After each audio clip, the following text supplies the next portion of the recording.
support of environmental justice communities. And so I'm going to focus on my students. So the young lady at the center of that photo on the left-hand side is Nakaya Young, and there she is many years ago working with some 9th graders in our community near Nashville on a GIS project. And so I was very fortunate over 25 years ago to have a lot of help from Mike Phoenix, who was instrumental in supporting the development and startup of the Geographic Information Sciences Lab. And so these are vintage photos. These are not cell phone photos. Young people, there was something called a Sony Cyber Shot. And so there I am with no gray hair. And there's Nakaya in the middle photo again. And in the upper right-hand corner is Bintu Jai. And also with me is Marion Bullard and Christopher Norwood, some of my students. Just keep those in mind. So we started off fast, fortunately, and had funding from USDA, again, support from Mike Phoenix and ESRI. And so after we got started, I started to wonder, are there any other HBCUs doing what we're doing at Tennessee State University? And so I conducted a survey, including 85 of the 100 or so HBCU institutions, and had quite a few interesting findings.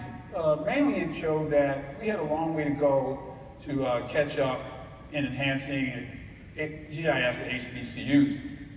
Unfortunately, this publication in Black Issues in Higher Education didn't get a lot of attention at the time. You notice the date, September 12, 2001. We all know what happened the day before that. So this project kind of was kind of lost in the sauce for a while before some of my other HBCU colleagues picked it up, and others have picked it up since then, building upon the research that I first did in 2001. But we kept moving forward. Here's Tina Kirk. Tina Kirk is from the Scarborough community, which is a Black enclave in the shadow of the Oak Ridge nuclear facility. The community's been impacted by the fallout from that lab. There's a long story behind how Black people got to be there, and she grew up there. And fortunately, with funding from the U.S. Department of Energy, she was able to do extensive work trying to improve the situation of her own community there. And Tina's probably about 18 in that photo, and now Tina has an 18-year-old. Like I said, vintage photos here. You can see the technology there. And here we move forward. This is the, like I said, over 25 years ago. There's Juanita Atkins, who wanted to map the grocery stores in Nashville. Her class project resulted in Nashville's first food desert maps. And that really was part of a urban food security movement that has moved on to this day. But it pretty much started there, out of that students' work in my class. On the right-hand side is Kiana Barnes. She was an engineering major. At that time, Nashville found that its public transit system was out of compliance with ADA. They wanted to do a GPS-based survey in order to fix that. The city of Nashville did not have GPS. Look at the date, 2002. I'm not going to have a quiz in here and ask what selective availability is, but selective availability was only turned off in what year? 2000. And so the city did not have GPS. My lab did. And so my students, some ADA representatives and some actual individuals who were physically challenged went out with a GPS-based survey and were able to correct that problem. And so my students were very much involved in hands-on research. And now I'm not going to try to come up here and say that I was the beginning of it all in HBCU GIS. There were people way before me who were doing this work during the GIS faculty summer workshops, which were hosted at North Carolina Central University and moved on to Howard University. And the last director was Pam Bingham, who was part of our team I'll talk about later. There's Linda Lubert, who's here today, Dr. Linda Lubert, and that was in the 2005 version of the workshop. And then you also see Dr. Lubert in a lot of pictures, but you see her, she's in pre-photos, but those pictures are taken from this conference, where years ago, maybe 20 years ago, we HBCU faculty and GIS folks started to gather informally. And those relationships grew to today. and eventually resulted in several other organizations coming from that. And so we used to gather right at the top of the I. You might see some familiar faces there. There's Christopher Norwood again and Marion Bullard. Unfortunately, Marion Bullard passed away a few years ago, way too young. But they were some of the first HBCU students to participate in Esri's UC internship program. My mother always said, closed mouths don't get fed. I looked at those photographs of the UC interns. I said, those are nice people, but none of them look like me. None of them look like my students. So I opened my mouth to ESRI, and Todd Rogers answered, and Todd Rogers made absolutely sure that there were HBCU students among those UC interns every year since then. So I'd like to thank Todd Rogers for that. And so I'm just going to go through yeah, Todd's a great person. Go through a case study from where my students actually affected change. I don't have time to go through the Africa Town story, Google it. As you can see, it was a 2020 February National Geographic front page story.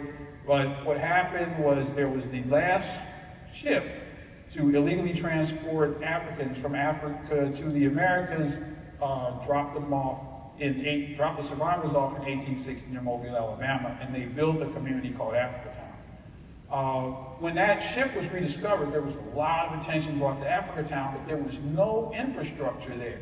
I was already working in Africa Town on air and water pollution mapping, and so we pivoted and started mapping the historic sites for Africa Town so we could start to develop that infrastructure. We also were working with the National Park Service. The National Park Service wanted to have an interactive map. The National Park Service didn't have GIS capability. We did. So students in my urban geography class built the first Esri story map for the Africa Town using those historic sites as we started to develop the heritage tourism capability there. The community of Mobile and Africa Town, they wanted drone imagery so that they could begin to further build the infrastructure for the heritage tourism. So there's my drone pilot, there's Dr. Major Joe Womack, where we shot drone images, and we built the second story map. Now the drone images in this story map were used by landscape architects and others to begin to develop the infrastructure for Africa Town that we see today. So we're starting to see groundbreaking ceremonies. The people in that photo are actually descendants from the original survivors of the Clotilda, right? And so now you see some of the first sites on Africa Town Connections Blueway. So my students in class really affected change using GIS technology and remote sensing technology to bring change to this community so that this history will never be not unknown ever again. And so now there's a website, and there you see, you can go over there right now. As a matter of fact, they're having a celebration. If I wasn't here, I'd be in Africa Town right now. They're having a celebration of this weekend right now. And so coming to more recent times, Dr. Robert Bullard, the father of GIS, reached out to me and asked me to build a team of HBCU-based GIS experts, and that has become the HBCU Environmental Justice Technical Collaborative, and there's Pamela Bingham and some other, Dr. Reginald Archer and Dr. Linda Bear are here in the audience. They're being shy now, which is unbelievable. But also in that picture are several of my colleagues, Pamela Bingham, and also is Dr. Robert Bullard, the father of environmental justice, and Dr. Beverly Wright, who founded the first environmental justice center in the world at Dillard University in 1992. And so we work with them hand in hand all the time now with our students.